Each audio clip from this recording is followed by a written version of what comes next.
Hello, mate. Welcome back to Brian's Broadway Movies and Reviews. Today we will be talking about the classic 2014 film, The Babadook. The Babadook was directed by Jennifer Kennett and is a psychological horror film that is grammared and critically acclaimed for its interesting and innovative approach to the genre.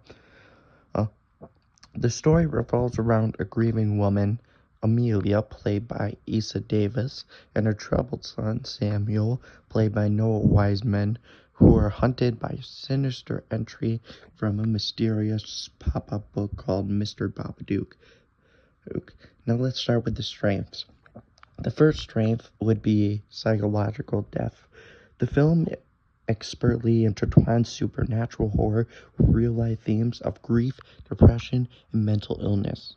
The Babadook itself is a metaphor for unresolved trauma, making the scares feel deeper and personal and emotionally resonant. The second would be the performances. Issa Davis delivers an expert performance, portraying Amelia's descent into despair with raw emotion and nuisance. Noah Wiseman also impresses as Samuel, capturing the intensity and unpredictability of a distressed child. The third strength would be atmosphere and tone. The film builds tension through a mix of eerie visuals and a minimalist soundtrack and a claustrophobic set design.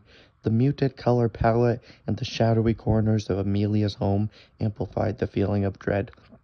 Strength number 4 would be the originality.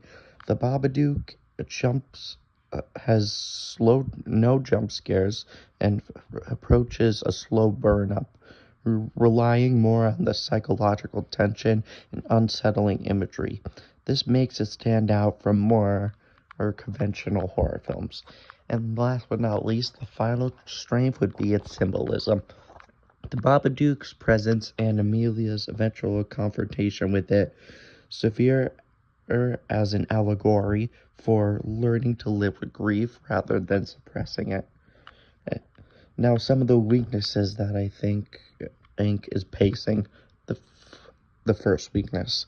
The film's slow build-up might feel too gradual for some people who are into more horror films and the diverse ending. So I myself and a bunch of audience members who I knew saw this movie might find the result of the ending unsatisfying, and it leads heavily into an unexpected twist ending. So what do I think of this movie? I think this movie is a masterful horror movie. It is different from your normal horror movie and takes a bunch of twists and turns to explore the psychological mind of someone who is grieving and can't let go of that grief. I would give this a rating 8 out of 10.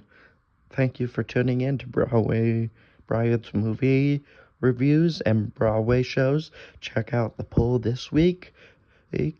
We have movies like National Lampoon's Naked Gun and more which will be posted tomorrow. Oh, thank you and enjoy.